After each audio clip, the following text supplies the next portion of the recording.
of September, Rabbi Furst, Mishna Berura.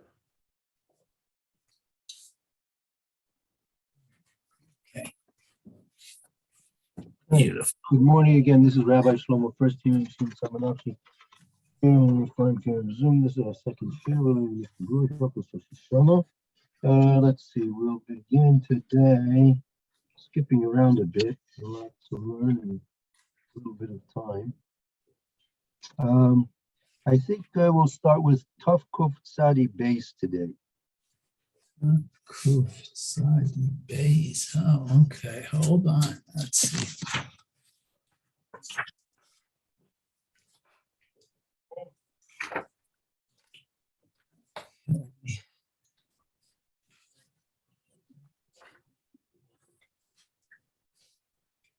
Taf Kuf Tzadi bet.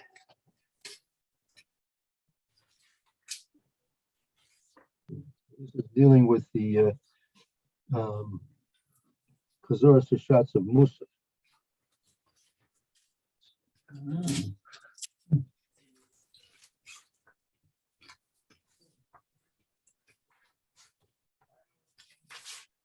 Okay. Yeah, who would like to read? What was it again? Kuf Tzadi Bays. base. Thank you. Okay, so that is oh.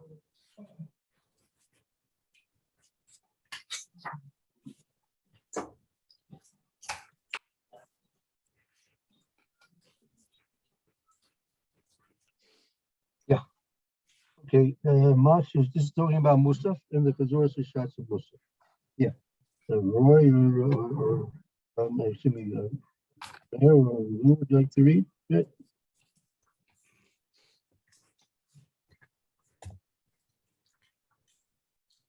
We're starting with Aleph. That's right. Okay. Do you want to read, Lou, or do you want me to read?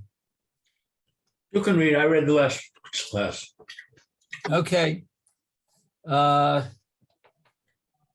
see. So, Machazir Shliach Tzibor Tefillah. Okay, so the Shliach Tzibor, leader of the prayer service, I guess, repeats the prayer. Right. Okay. The Tokin al Seder Brachot L'Malchuyot Tashrat Pamachat.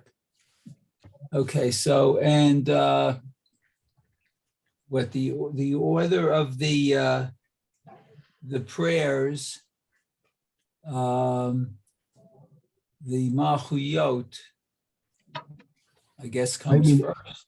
As you know, the Musaf of Rosh Hashana is, aside from the basic components of every Amida, meaning you have the first three brachas and the last three brachas, right? So then, but the middle section of Rosh Hashanah is unique of all our prayers during the year. It is extensively long, and it's consisting of the three brachas, additional brachas of Malchias, Zerchonos, and Shofros, right?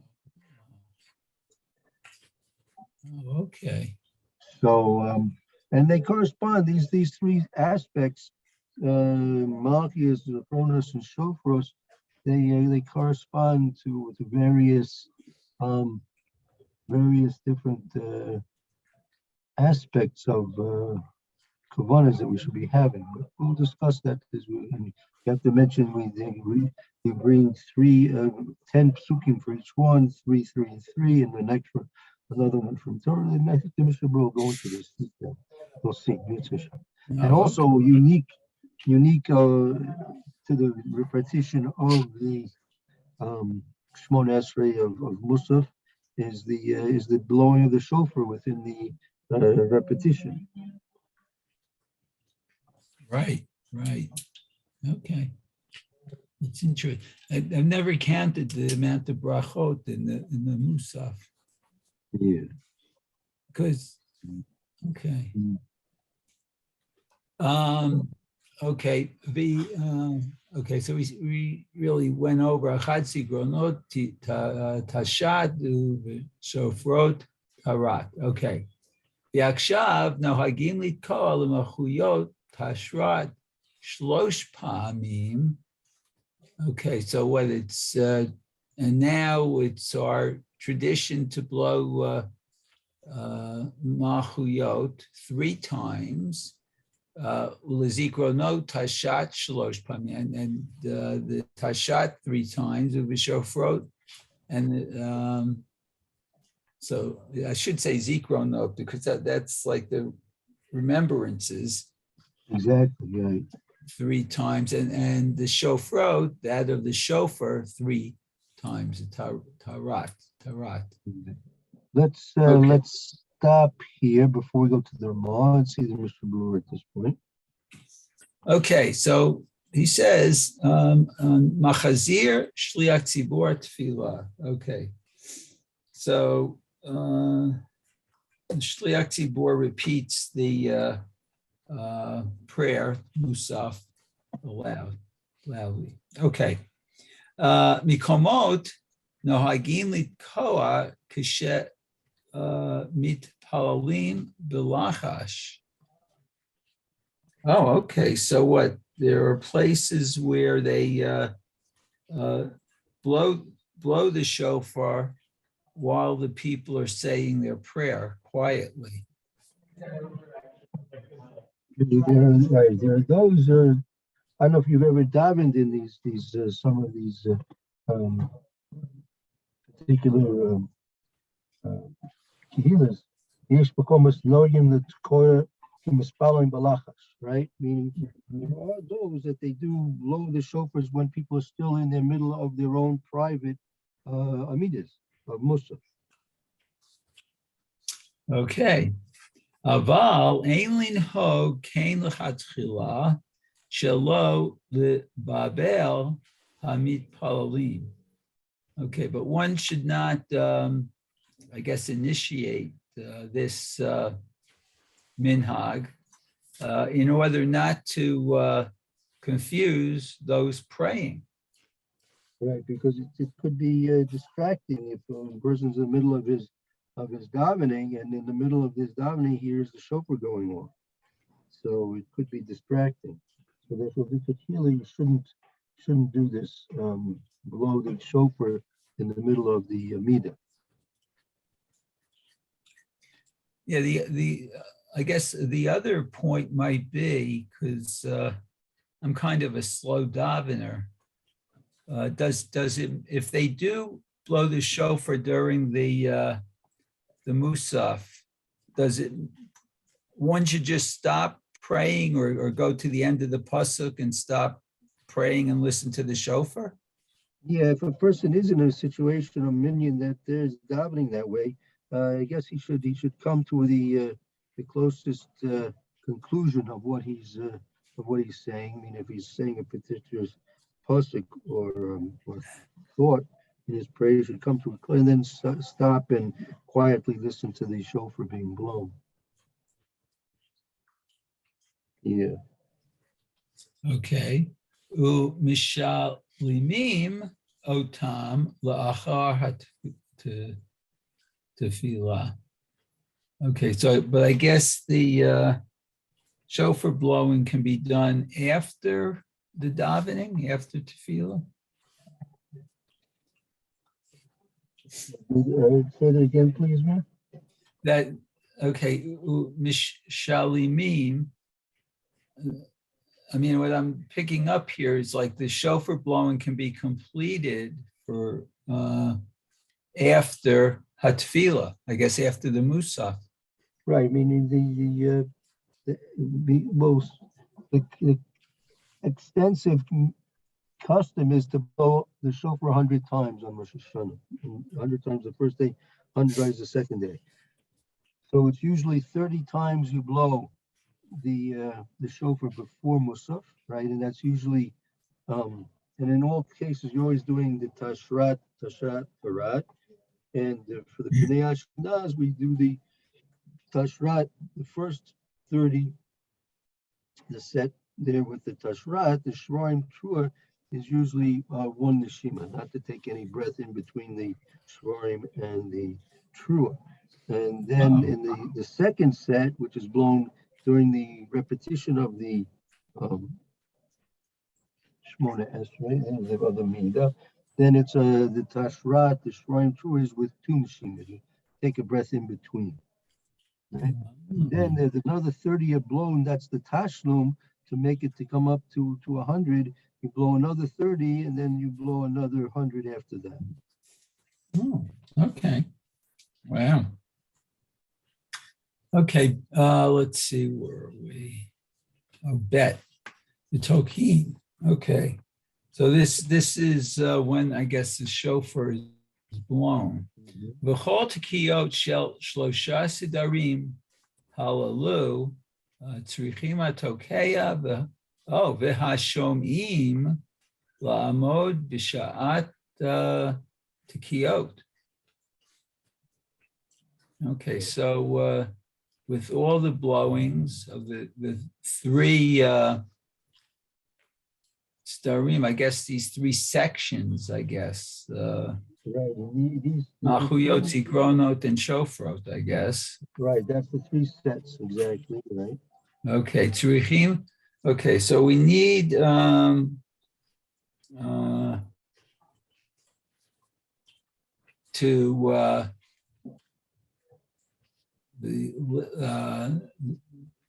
we need, I guess, to stand at the time of the blowing of the blowing and listen, the shomim. That's right, correct. Okay.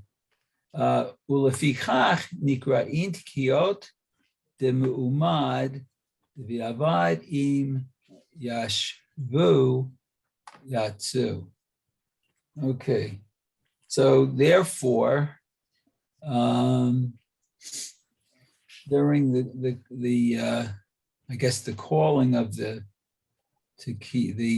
sounding of the shofar, one is standing, but if he's sitting, it's still he's still yotze. He's still right. Meaning the one who's blowing the shofar and the people who are listening to the shofar should be standing for the three sets that are blown during the musaf. Mhm. But if you can't stand, it's permissible to sit if it's b'diavad, unable to. Okay. Okay, Gimel. Let's see where. So that's going to bring us to. Oh, that's the Haggah, I guess. Yeah, that brings us to the Gimel. Haggah, right? Okay. So what Haggah says, V'yesh omrim shetokim tashrat l'machuyot pamachat v'chein zikronot v'chein l'shofar. Oh, that's what I just said. Okay, so they do tashrat once for machuyot, once for zikronot, and once for shofrot. Okay, v'chein haminhag ha-medinot elu, and their tradition for these states, for these countries, I guess, nahagu lomar kol pa'am achar shetaku hayom charat olam areshet. That's areshet sfatenu. Right. That's you'll recognize that from the Machzurim. Right. Okay. So now, I guess in our places, the blowing of tashrat, zikrono, tashat, and oh no, hold on, I missed a line. I'm sorry. This is a Haggah, and he says that the blowing tashrat for machuyot one time, the zikronot is also going to be one time, and shofrot one time. Right. And this is a tradition in these countries. Okay, v'nahagu lomar kol pa'am achar, and after each time of the blowing, one says Hayom Harat Olam and Reshet. Vafilu b'Shabbat she'ein tokim omrim Hayom Harat Olam aval lo Reshet. Oh, so even on Shabbat, when they don't blow the shofar, one says Hayom Harat Hayom Olam, which is basically stating this is the birthday of the creation of the world. Basically, it's the Yom Haras Olam. It's the day of the creation of the world, which the Mr. Brewer will go into that. We'll see the Mr. Brewer will explain a little bit. Oh, okay.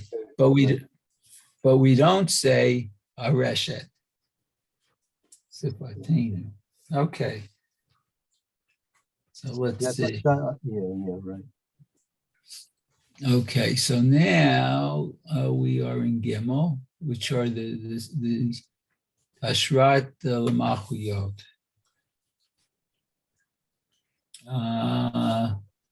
Gimel. Oh, it's right here at the top. Good.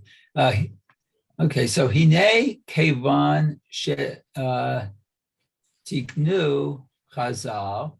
Let's say Midei Kol Hasfekot Sheyesh Lehistapek Batrua. So here, since I guess Chazal established, let's say to fulfill midei kol hasfekot, to resolve all the any doubts. doubt. Yeah. Resolve any doubts. Exactly. Very good. Right. Resolve any doubts. Sheyesh. Okay, so there are the sound. So sheyesh lehistapek b'trua. So they that there is to be doubtful about the truth. As that was discussed, as he says, because of the Simon Tov Kupsadi, meaning that there's discussion as to what the exact sound of true is supposed to be. Oh, okay, right. Oh, that's what he says. Moshe Katab is Siman Tafkuf Sadi. Okay, Haya Mehara Ra'oi Gam Kan Likoa Tashat Tarat L'Machuyot V'chein L'Zikronot V'chein L'Shofrot Kedei Latzeit Kol Safek. Okay, so let's see. So today they blow Tashrat, Tashat, and Tarat for the Machuyot, the kingship, for Zikronot, for the remembrances, and also for Shofrot, the sounding of the shofar, in order to put aside all doubts. Ella lefi she'ein matrichin al hatzibur. But it should not be a burden for the congregation. Right. That we're for each one, for the Malchus, Zuchronis, and Shofars, we wrote Tashat, and Tarat for each one of them. And that way, that will resolve any doubts that we may have.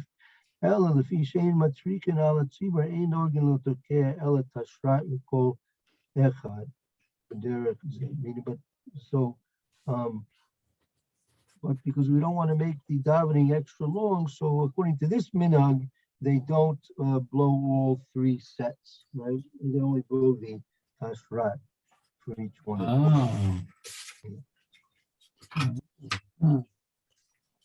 Okay.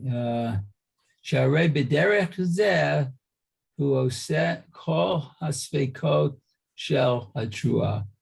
Okay, so in this way, they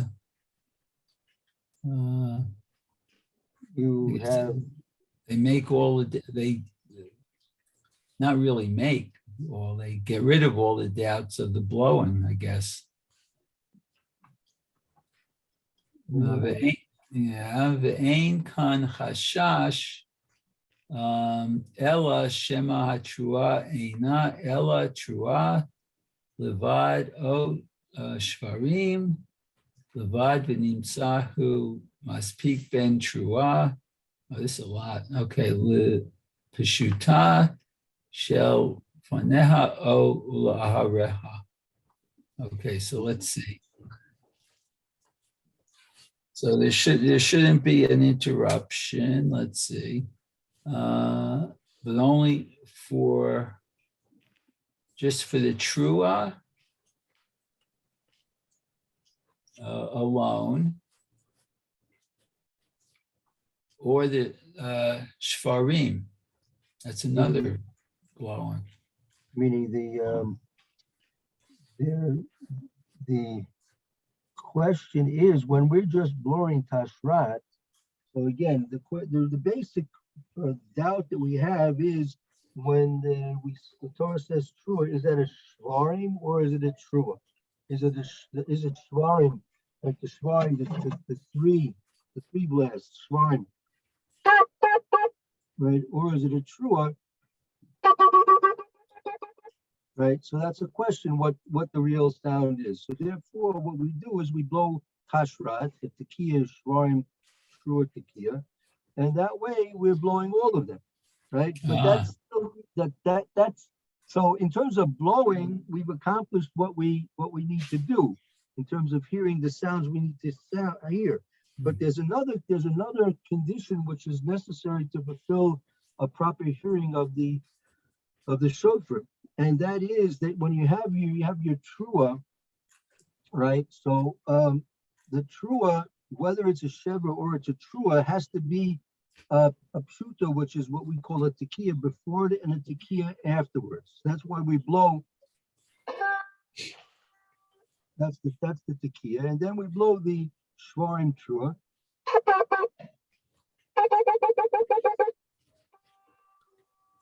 Then we blow another long blast, which is the tekiah afterwards, because each one of the sounds, either the shvarim, the 3 blasts, or the true about the 9 blasts, shorter blasts, has to be sandwiched between 2 tekiahs. So if we blow tashrat, so you have your tekiah, and then you have your shvarim, and you're really supposed to have it. But if you put in a trua, it could be that the trua now is making a hefsek, an interruption between your shvarim and your final tekiah, right? So therefore, it's really not sufficient just to blow tashrat. That's what look at the words of the Mishna again. That's what he's explaining here. Okay. He's saying here again that Ve'ein kain hachashash ela shema hatrua, eina ela trua levad o shvarim levad v'nimtza shehu maspik ben trua. And this is what you were saying, lefishuta shelefaneha o shelahareha. Okay. right. So we've got 2 minutes to finish this. Okay. Ein anu choshishin lazeh kevan shekavar yatsanu yidei chovatenu min haTorah tikiyot miyushav. So we don't cause, I guess, an interruption, since we've already fulfilled the obligation from the Torah of the blowing. Miyushav is not importance. The Musa, when we were sitting, meaning the blowings before the Musa. Oh, right? Those are called the tekiyahs Musa. The ones that were done when we're sitting. Oh, okay. Shabbat kiyot hahem yatzanu mikol hasvekot. Okay, so these blowings release us from all doubts.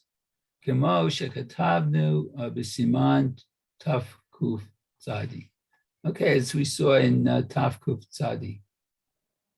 Okay, very good. Okay, yeah, good point to stop. Okay, very good. Yeah, and Lou, as you mentioned about the scheduling, I guess you're referring to probably Erev Rosh Hashanah and Som Gedalia to begin with, I guess, right? Right. We've Um, got we've got Rosh Hashanah on the 26th and 27th, which is next Monday and Tuesday. Right, So obviously you're not teaching on those days. right. What about Wednesday and Thursday and Friday of that week and Sunday of that week? Yeah, I would think so. That would be okay by me. I think we could keep a regular schedule, no? So the 25th, that's when we do nullification of vows. Right, right. So that might And be hard to get to this cheer on time. I understand. Let's see. Unless we do a Friday schedule, 9:30 perhaps. Yeah, maybe that would be better. It's maybe on Sunday we'll do a Friday 9:30 schedule. Mayor, what are you doing for nullification of vows? Well, I believe we do it at our shul, so probably Okay. after midnight. Yeah. Okay. Yeah. All right. Maybe you can find out for me what time that is, and I'll come over there. Oh, okay. Okay, I'll try to do that, Lou. Thanks. Okay, very good. Okay, everyone, thank you. Everyone should have a good day. And we'll continue tomorrow, Mitzvah. Okay, very good. So the 25th we'll start at 9:30. I think so. If that should work, I think that should work out, 9:30, yeah. And then the 28th and 29th will be normal schedule. Yes, why don't we say a normal schedule, 28, 29. Okay, and then 30 back to Friday schedule. There you Okay, very good. And I'll be, go. Okay, great. Hope to see you tomorrow. Everyone should have a wonderful day. okay, both. be well. Thank you, Rabbi. Pleasure. Be well. Shalom.